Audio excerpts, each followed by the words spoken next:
6 दिसंबर 1993 को हुआ था serial bomb blast. Serial blast में कई लोग हो गए थे घायल। 2013 में अब्दुल को सीबीआई ने गिरफ्तार कर लिया था।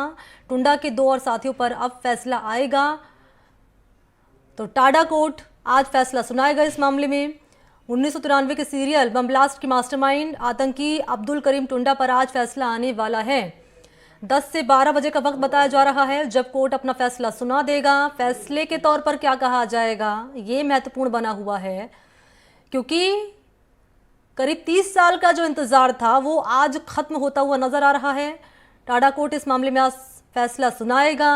अजमेर जेल में बंद है आतंकी अब्दुल करीम टुंडा और आज उसकी पेशी होनी है टाडा कोर्ट में। 10 से 12 बजे का वक्त बताया जा रहा है। इस 2 घंटे के भीतर ही कोर्ट अपना फैसला सामने रख देगा। क्या कहा जाएगा ये महत्वपूर्ण बना हुआ है। ज़्यादा अपडेट के साथ सहयोगी पवन इस वक्त मौजूद हैं। पवन, अपडेट बताइए, क्योंकि जानकारी इससे पहले आप दे रहे थे कि 10 से 12 बजे का वक्त है जब कोर्ट अपना फैसला सुना देगा। 10:35 से ज़्यादा का वक्त हो चला है, क्या अपडेट है?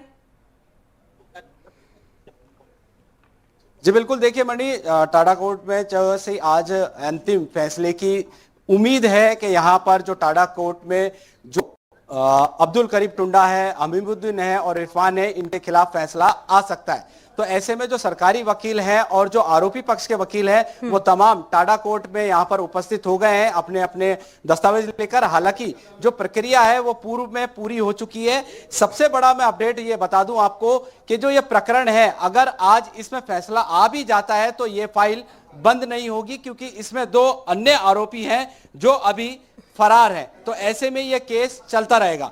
इस मामले में 4 अन्य आरोपियों को सुप्रीम कोर्ट ने राहत भी दे दी थी, जिनका नाम है मोहम्मद यूसुफ, मोहम्मद सलीम, मोहम्मद निसरुद्दीन और मोहम्मद जहीरुद्दीन को सुप्रीम कोर्ट से राहत मिल दी थी। तो उनकी जो वह है वो फ्री हो चुके हैं और अभी इस मामले में निसार अहमद और मोहम्मद तुफैल अभी फरार है। तो ऐसे में अगर आज फैसला अंतिम आ भी जाता है तो ये केस जो है चलता रहेगा। मेरे साथ में अभी जो सरकारी वकील और जो आरोपी पक्ष के जो वकील हैं उनसे ही हम बात कर लेते हैं। किस तरीके का ये प्रकरण था और आपकी तरफ से क्या दलील दी जा चुकी है और किस तरीके का प्रकरण रहने वाला है? देखिए, ये टाडा कोर्ट का में मुकदमा लगभग 19 इसमें एक्यूज बनाए थे सीबीआई ने, और 19 एक्यूज बनाने के बाद सीबीआई की तरफ से इस प्रकरण में बाद में जो इरफान, हमीद और अब्दुल करीम टुंडा गिरफ्तार हुए उनके खिलाफ अलग से ये प्रकरण चला। हमारे इसमें कई विधिक प्रावधानों की पालना नहीं की गई, टाडा एक्ट के मैंडेटरी प्रावधानों की पालना नहीं की गई, ये बिंदु उठाया गया। सीबीआई की तरफ से जो चार्जशीट में या जो विटनेस है वो कड़ी से कड़ी नहीं जुड़ रही है, ये सारे बिंदु अपने तरीके से माननीय न्यायालय के समक्ष रखे। और सीबीआई ने इसमें अपनी तरफ से 66 विटनेस और लगभग 430 के करीब डॉक्यूमेंट प्रदर्शित करवाए, और हमने अपने उन डॉक्यूमेंटों का खंडन करते हुए, सब चीज़ों का खंडन करते हुए अपनी बात रखी। अब देखिए, हमने हमारा काम किया, भले ही हम लीगल एड से हैं, लेकिन एक वकील के रूप में जो हमें पैरवी करनी थी हमने पुरजोर तरीके से रखी।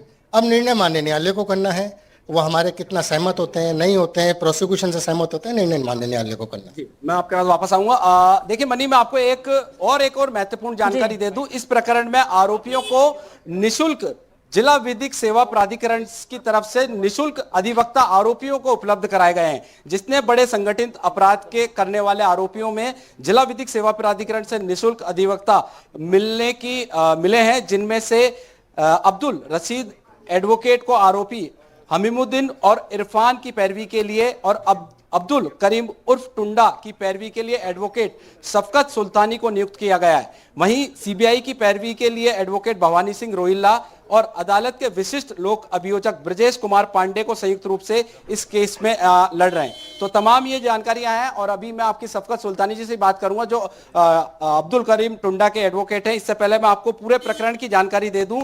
30 साल पुराने राजधानी एक्सप्रेस सीरियल बम ब्लास्ट प्रकरण में आज माननीय टाडा कोर्ट के न्यायाधीश महावीर प्रसाद गुप्ता एक अहम फैसला सुना सकते हैं। अयोध्या स्थित बाबरी मस्जिद विध्वंस की पहली बरसी 5 और 6 दिसंबर 1993 जहां कोटा, सूरत, सिकंदराबाद और कानपुर में राजधानी एक्सप्रेस में सिलसिलेवार विस्फोट किए गए थे, जिसमें एक व्यक्ति की मौत हो गई थी और कई यात्री घायल हुए थे। इसका मकसद ये था कि देश और दुनिया में दहशत फैलानी थी, क्योंकि इनकी जो बाबरी मस्जिद थी वो तोड़ दी गई थी। अब हमारे साथ में अब्दुल करीम टुंडा के जो अधिवक्ता हैं, जिन्हें जिला विधिक सेवा प्राधिकरण की ओर से इनको नियुक्त किया गया है। जी शफकत जी पूछेगा इनसे पवन की परिवादी की वकील की ओर से क्या दलील रखी जाएगी कोर्ट में। एक इधर आ जाओ, एक इधर यहाँ साथ में देखो, देखना चाहिए। तो अभी ये यहाँ पर जो आए हैं रोहिला जी वो अंदर जा चुके हैं, ब्रजेश कुमार पांडे जी आना अभी बाकी है। टुंडा जी के जो वकील हैं, जिन्हें जिला विधिक सेवा प्राधिकरण की ओर से नियुक्त किया गया था, क्या रहने वाला आप लोगों की तरफ से क्या बात रखी गई है कोर्ट में? देखिए, सीबीआई के अनुसार अब्दुल करीम टुंडा मुलजिम है, मास्टरमाइंड है, उस पर बहुत सारे आरोप हैं।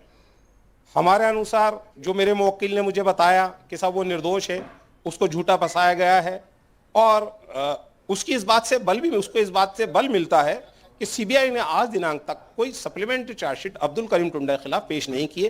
कोई डायरेक्ट एविडेंस कोर्ट के अंदर अब्दुल करीम टुंडा के विरुद्ध सीबीआई नहीं ला पाई है। तो आज न्यायालय का फैसला आना है। न्यायालय ने पूर्व में सुप्रीम कोर्ट ने निर्देशित किया था न्यायालय को कि इस मामले को यथासंभव 30 नवंबर 2022 तक डिसाइड किया जाए। विभिन्न कारणों से जो है वो देर होती रही। पूर्व के अंदर गत वर्ष अप्रैल के अंदर पूर्व न्यायाधीश टाडा कोर्ट श्री संदीप शर्मा जी ने बहस अंतिम सुन के 10 अप्रैल को फैसले की डेट निर्धारित की थी, लेकिन उससे पूर्व उनका ट्रांसफर हो गया। वर्तमान न्यायाधीश महोदय आए, इन्होंने वापस पुणे सुनवाई की और आज फैसले की तारीख दी है। अच्छा शफकत जी, ये बताएं, अगर आज अंतिम फैसला हो भी जाता है तो 2 अभी अभियुक्त फरार है, तो ऐसे में यह केस बंद होगा या आगे चलता रहेगा? नहीं, फाइल केस तो इन मुल्जिमान के खिलाफ तो केस आज खत्म हो जाएगा। अगर ये बरी हो गए तो सीबीआई अपील में जाएगी, और अगर इनको सजा हो गई तो ये अपील में सुप्रीम कोर्ट जाएंगे। जहां तक फाइल का सवाल है, फाइल नष्ट नहीं की जाएगी। उसका एक बड़ा कारण यह है कि मामले के 2 मुल्जिम अभी फरार हैं।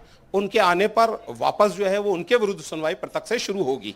पूर्व के मुल्जिमानों का कोई लेना देना नहीं होगा। उनके खिलाफ क्या निर्णय होता है, वो बरी होते हैं, सजा होती है, उसका उससे कोई लेन देन नहीं है। जो मुल्जिमान बाकी हैं, बकाया हैं, उनके लिए फाइनल डिसीजन आने वाला है, उम्मीद है। तो ये क्या पैरोल पर गए थे, पैरोल से फरार हो गए थे? अब्दुल करीम टुंडा तो गिरफ्तारी नहीं हुए थे। 2014-15 के अंदर अब्दुल करीम टुंडा को नेपाल बॉर्डर से गिरफ्तार किया गया था। हमीदुद्दीन को 2010 में गिरफ्तार किया गया था। इरफान अहमद पैरोल पे गए थे, तो वहां से वो फरार हो गए थे। बहुत बहुत शुक्रिया। मैं आपको बता दूं मनी, देखिए जब ये घटना घटी थी तो जब अब्दुल करीम टुंडा है वो करीब 50 वर्ष का था, और जो इरफान है वो मात्र 18 वर्ष का था। तो देखिए कितनी कम उम्र में इस वारदात को आतंकियों ने अंजाम दिया था। क्योंकि पवन आप बता रहे हैं 2 अभियुक्त अभी भी ऐसे हैं जो फरार चल रहे हैं। एक पर तो आज फैसला आने वाला है। अभी वकील साहब बता रहे थे कि इस मामले पर कोर्ट फैसला सुना देगा, लेकिन सवाल इसमें यह खड़ा होना है क्योंकि मास्टरमाइंड है टुंडा, और इसी के पास सारे सबूत हैं, इसी के पास सारी जानकारी है कि कैसे पूरा घटनाक्रम को अंजाम दिया गया है। क्या सीबीआई की ओर से रिमांड मांगी जाएगी इससे पूछताछ करने को लेकर, ताकि जो बाकी जो 2 अभियुक्त हैं वो भी पकड़ लिए जाएं?